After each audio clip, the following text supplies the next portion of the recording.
Hello friends, welcome back to electrical topic. तो electrical topic में आज फिर से आपका स्वागत है। तो आज जो हम क्वेश्चन नंबर 21 से स्टार्ट करने जा रहे हैं। अगर आपने 21 से पीछे वाले क्वेश्चन नहीं किए हैं तो उसके लिए वीडियो को डिस्क्रिप्शन बॉक्स में उसका आपको लिंक मिल जाएगा। तो चलिए क्वेश्चन नंबर 21 से स्टार्ट करते हैं। क्वेश्चन स्टार्ट करने से पहले मैं बता दूं, अगर आप इस चैनल पर नए आए हो तो प्लीज़ चैनल को सब्सक्राइब करके बेल आइकन को जरूर ऑन कर दे, क्योंकि ऐसी नॉलेजेबल वीडियो इस चैनल पर आपको डेली की डेली मिलती रहती है। चलिए क्वेश्चन नंबर 21 से स्टार्ट करते हैं। तो क्वेश्चन नंबर 21 जो है, the efficiency of solar cell can be expected in the range of, means की सोलर सेल की अपेक्षित दक्षता जो होती है निम्नलिखित में किसके बीच होती है, मीन्स की कितने परसेंट होती है, ये इस क्वेश्चन में पूछा गया है। तो सिंपल आंसर है इसका, सोलर सेल की दक्षता जो होती है वो होती है 25 से 35 की परसेंट के बीच में होती है, मीन्स की 25 से 35% के बीच में होती है। तो इसका राइट आंसर आ जाएगा option number B. Option number B इसका राइट आंसर आ जाएगा। सोलर सेल की एफिशिएंसी जो होती है वो होती है 25 to 35%। तो इस प्रकार नेक्स्ट क्वेश्चन भी सिंपल सा क्वेश्चन है। A 6 volt lead acid battery has an internal resistance of 0.01 ohm. How much current will flow when the battery is short circuit. Means की किसी 6 वोल्ट सीसा अमल बैटरी मीन्स की लेड एसिड बैटरी का आंतरिक प्रतिरोध जो वो 0.01 ओम है। बैटरी के लघु परपथ मीन्स की शॉर्ट सर्किट होने पर कितना करंट उसमें फ्लो होगा, ये इस क्वेश्चन में पूछा गया है। तो आई इज मीन्स की करंट पूछा है ओम्स लॉ के अनुसार I is equal to V upon में आर।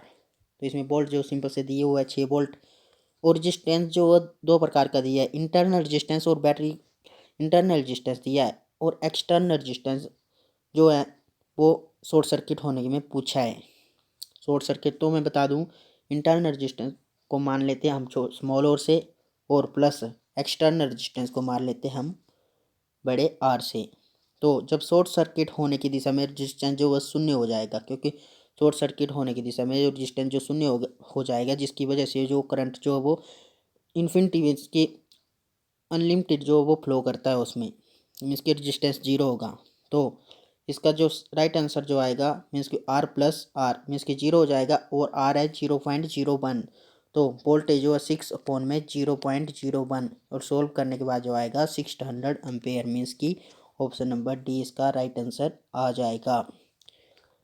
इसके बारे में एक और भी बता देता हूँ मैं फॉर्मूलॉजी, सिंपल सी बात है। I is equal to E upon में आर प्लस आर। तो बड़ा आर जो वो एक्सटर्नल रेजिस्टेंस है, और स्मॉल आर है इंटरनल रेजिस्टेंस। तो इंटरनल रेजिस्टेंस हमारे पास दिया है 0.01 ओम, और एक्सटर्नल शॉर्ट सर्किट होने की दिशा में रेजिस्टेंस जो जीरो हो जाएगा, प्लस जीरो 0.01 प्लस जीरो, और ये जो है ई जो दी है 6 वोल्ट। तो 6 अपॉन में 0.01, और सोल्व करने के बाद जो 600 एम्पेयर जो इसका राइट आंसर आ जाएगा। तो फ्रेंड्स इसी प्रकार सिंपल सा क्वेश्चन है। नेक्स्ट क्वेश्चन भी 23, a constant voltage source has means की स्थिर वोल्टेज स्रोत में डैश। तो मैं बता दूं, स्थिर वोल्टेज स्रोत में जो लो इंटरनल रेजिस्टेंस होता है मीन्स की आंतरिक प्रतिरोध जो वो निम्न होता है। मैं थोड़ा सा बता देता हूँ, स्थिर वोल्टेज में परिपथ का आंतरिक प्रतिरोध निम्न होता है, और यह परिपथ के सीरीज में लगा होता है। और इसके अलावा स्थिर धारा स्रोत मीन्स की कांस्टेंट करंट सोर्स के आंतरिक प्रतिरोध जो इंटरनल रेजिस्टेंस जो वो उच्च होता है, ये समांतर में लगा होता है, मीन्स की पैरेलल में लगा होता है। तो इसका राइट आंसर आ जाएगा ऑप्शन नंबर ए, और constant voltage source has low internal resistance. तो इसी प्रकार नेक्स्ट क्वेश्चन में एक सिंपल सा क्वेश्चन है, two battery having unequal EMF means की अलग अलग वोल्टेज की दो बैटरियां हैं, तो उनको किस प्रकार से जोड़ा जा सकता है। तो अलग अलग वोल्टेज की दो बैटरी उनको केवल वो सीरीज में ही लगाया जा सकता है। अगर हम पैरेलल में उनको लगाएंगे तो पैरेलल में क्या होता है, वोल्टेज सेम होती है। तो अलग अलग जो लगाएंगे तो वोल्टेज हो उसमें उनकी जो सेम नहीं बैठेंगी, वो मीन्स की असमान ईएमएफ वाली बैटरी को केवल श्रेणी में ही जोड़ा जा सकता है, मीन्स की सीरीज में ही जोड़ा जा सकता है, क्योंकि पैरेलल में जो ईएमएफ समान होती है। बैटरी की वोल्टेज क्षमता को बढ़ाने के लिए बैटरी को सीरीज में जोड़ा जाता है, तथा बैटरी की धारा क्षमता मीन्स की करंट को बढ़ाने के लिए उसे पैरेलल में जोड़ा जाता है। इसका राइट आंसर आ जाएगा option number C. Option number C इसका बिल्कुल राइट आंसर आ जाएगा। तो इसी प्रकार नेक्स्ट क्वेश्चन जो आएगा, नेक्स्ट क्वेश्चन भी एक सिंपल सा क्वेश्चन है 25 question, while checking the continuity of an element with a series lamp in there a short circuit in the appliance the test lamp will means की श्रेणी क्रम means की सीरीज में किसी एलिमेंट की सत्यता मीन्स की कंटिन्यूटी की जांच करते समय यदि उपकरण में शॉर्ट सर्किट हो तब टेस्ट लैंप। तो वेरी सिंपल सा क्वेश्चन है फ्रेंड्स। अगर शॉर्ट सर्किट होगा, जो पिछले वाले क्वेश्चन में हमने किया, जो 6 वोल्ट वाले क्वेश्चन में जो किया, जब शॉर्ट सर्किट होता है तो उसमें जो रेजिस्टेंस जीरो हो जाता है। जब रेजिस्टेंस जीरो होगा तो करंट जो आसानी से फ्लो होगा। तो आसानी से जब करंट जो फ्लो होगा तो लैंप जो वो बहुत ज़्यादा चलेगा, क्योंकि उसका जो सर्किट कंप्लीट होगा बिना रेजिस्टेंस के, जो पूरा सर्किट कंप्लीट हो जाएगा तो लैंप जो वो पूर्ण रूप से ग्लो होगा। तो ग्लो विद ब्राइट लैंप। तो इसका राइट आंसर आ जाएगा ऑप्शन नंबर सी। ये इसलिए होगा क्योंकि शॉर्ट सर्किट की दिशा में रेजिस्टेंस जो वो जीरो हो जाता है। तो श्रेणी क्रम में किसी एलिमेंट की सत्यता में उसकी कंटिन्यूटी की जांच करते समय यदि उपकरण में शॉर्ट सर्किट हो तो धारा का मान मीन्स की करंट का मान बढ़ जाएगा, जिससे लैंप जो वो तेज प्रकाश के साथ जलेगा, क्योंकि सीरीज में जो है रेजिस्टेंस एडिशन होता है, मीन्स की सीरीज में रेजिस्टेंस जो ऐड हो जाता है। तो इस प्रकार नेक्स्ट क्वेश्चन आएगा। नेक्स्ट क्वेश्चन भी एक सिंपल सा क्वेश्चन है। 26 question, in which of the flowing appliance is the heating effect of electric current use. निम्नलिखित में से किस उपकरण में विद्युत धारा के ऊष्मन प्रभाव का प्रयोग किया जाता है। ऊष्मन प्रभाव मीन्स की हीटिंग इफेक्ट। तो विद्युत को जो देखा नहीं जा सकता, उसके सिर्फ प्रभावों को महसूस किया जा सकता है, जैसे chemical effect, heating effect, magnetic effect extra.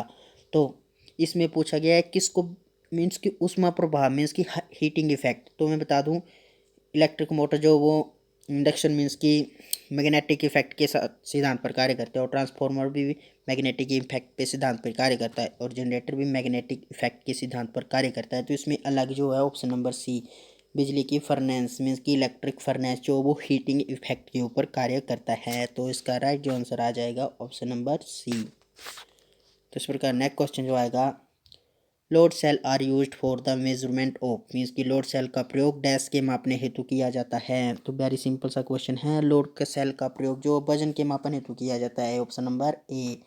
Load cell एक मीन्स लोड सेल है क्या, लोड सेल एक ट्रांसड्यूसर है।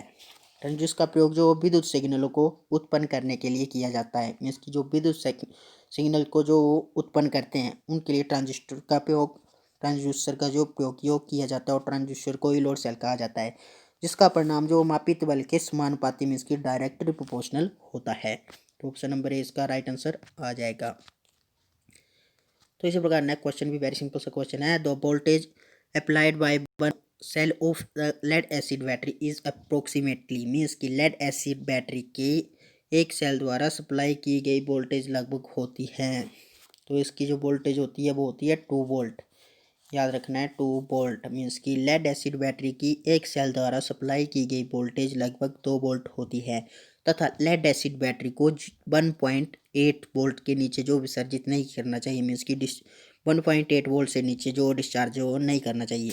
ये इस क्वेश्चन में का बिल्कुल राइट आंसर आ जाएगा ऑप्शन नंबर डी, 2 वोल्ट। तो नेक्स्ट क्वेश्चन में एक सिंपल सा क्वेश्चन है। Cell are connected in series in order to increase the cell series में लगाए जाते हैं, तो सीरीज में लगाने से वोल्टेज बढ़ती है और करंट जो वो सेम रहता है, और पैरेलल में जो करंट जो वो आगे पीछे हो जाता है और वोल्टेज जो वो सेम होती है। तो इसमें जो बात कही गई है सीरीज में, तो सीरीज में सिंपल सी बात है, सीरीज में क्या होगा, वोल्टेज रेटिंग में इसकी वोल्टेज रेटिंग में वृद्धि करने के लिए जो वो सेलों को सीरीज में लगाया जाता है। कभी भी आप सेलों को सीरीज में लगाए जाएंगे तो अधिक वोल्ट प्राप्त होगी, वोल्टेज जो प्राप्त होगी। तो right answer option number B इसका आ जाएगा। तो इसी प्रकार 13 आज का फाइनल क्वेश्चन जो होता है। तो फाइनल क्वेश्चन में पहुंचने से पहले मैं आपको बता दूं कि प्लीज़ वीडियो को जरूर लाइक करें। तो 30 क्वेश्चन जो है, 4 1.5 volt cell are connected in parallel, the output voltage is. तो वो ही कंडीशन है, पैरेलल में हमेशा जो वोल्टेज जो वो सेम होती है, पैरेलल में वोल्टेज सेम होती है। तो 1.4 वोल्ट के जो 4 सेल जो पैरेलल में लगाए जाएंगे तो उससे जो उत्पन्न वोल्टेज होगी वो भी सेम ही होगी 1.5 वोल्ट, क्योंकि पैरेलल में जो वोल्टेज सेम रहती है। तो option number A right answer आ जाएगा। तो फ्रेंड्स, अगर क्वेश्चन में कोई भी डाउट है या कोई क्वेश्चन क्लियर ना दिखाई दिया हो या समझ में नहीं आया हो या बोलने में कोई गलती हुई हो तो प्लीज़ कमेंट करके ज़रूर बताएं। Thank you.